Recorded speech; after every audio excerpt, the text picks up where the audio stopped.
മൃതശരീരം വഹിച്ചുള്ള വിലാപയാത്ര ഇപ്പോൾ കണ്ടനാട്ടെ വീട്ടുവളപ്പിലേക്ക് പ്രവേശിച്ചിരിക്കുന്നു. നാളെ രാവിലെ 10 മണിക്ക് ഈ കണ്ടനാട്ടിലുള്ള ശ്രീനിവാസന്റെ വീടിന്റെ പരിസരത്താണ് സംസ്കാര ചടങ്ങുകൾ നടക്കുക. വീട്ടുവളപ്പിലാണ് സംസ്കാര ചടങ്ങുകൾ നടക്കുക. ഇപ്പോൾ ആംബുലൻസ് വീട്ടിനകത്തേക്ക് പോകുന്നു. അവിടെ ശ്രീനിവാസനെ അവസാനമായി ഒരു നോക്ക് കാണാൻ വേണ്ടി എത്തിയിരിക്കുന്ന അയൽവാസികളും നാട്ടുകാരുമായിട്ടുള്ള ധാരാളം പേരുണ്ടാകും. അല്പസമയത്തിനകം മൃതദേഹം പുറത്ത് വീട്ടിലേക്ക് കൊണ്ടുപോകും.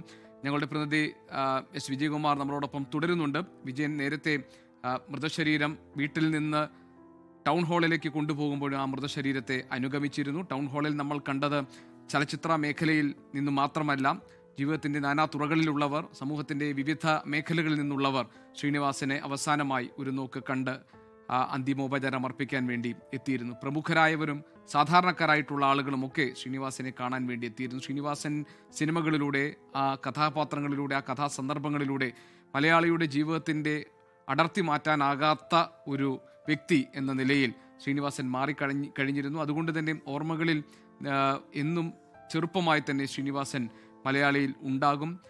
ശ്രീനിവാസൻ്റെ കഥാപാത്രങ്ങൾ എല്ലാ കാലത്തും മലയാളിയുടെ പൊതു സ്വഭാവത്തെയും ധാരണകളെയും പെരുമാറ്റ രീതികളെയും സങ്കല്പങ്ങളെയും ഭാവനകളെയും ഒക്കെ പ്രതിനിധീകരിക്കുന്നതാണ്. ആ കഥാപാത്രങ്ങൾ തനി മലയാളിത്തം നിറഞ്ഞു നിന്ന കഥാപാത്രങ്ങളായിരുന്നു. അങ്ങനെ മലയാളി ജീവിതത്തിൻ്റെ പോരായ്മകളെയും അതിൻ്റെ വൈവിധ്യങ്ങളെയും അതിലെ പ്രതിസന്ധികളെയും ഒക്കെ നമുക്ക് തന്നെ തുറന്നു കാണിച്ച, അതിന് നേർക്കുപിടിച്ച ഒരു കണ്ണാടിയായി ശ്രീനിവാസൻ ചിത്രങ്ങളും അതിലെ കഥാസന്ദർഭങ്ങളും കഥാപാത്രങ്ങളും ഒക്കെ ഉണ്ട്. നേരത്തെ വിജയകുമാർ സൂചിപ്പിച്ചതുപോലെ ഒരു ശരാശരി മനുഷ്യൻ്റെ നിത്യജീവിതത്തിൽ ഒരിക്കലെങ്കിലും ശ്രീനിവാസൻ്റെ ഒരു കഥാപാത്രം പറയുന്ന ഒരു ഡയലോഗെങ്കിലും നമ്മൾ പറഞ്ഞിട്ടുണ്ടാകും.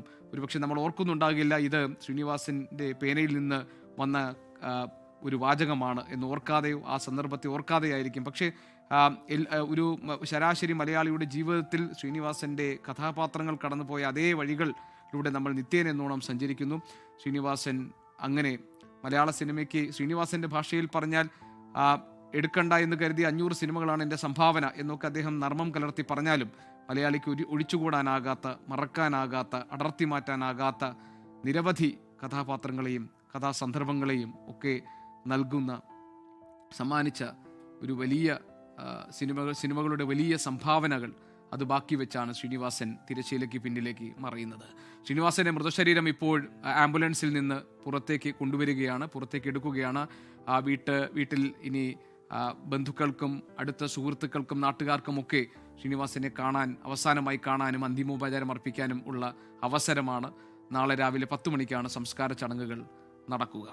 ലോകത്തെവിടെയായാലും ഏത് സമയത്തും 24 വാർത്തകളും ഓഗ്മെന്റഡ് റിയാലിറ്റി പാക്കേജുകളും എക്സ്പ്ലെയിനറുകളും വിശദമായി കാണാൻ ഞങ്ങളുടെ യൂട്യൂബ് ചാനൽ നിങ്ങൾക്ക് സബ്സ്ക്രൈബ് ചെയ്യാം.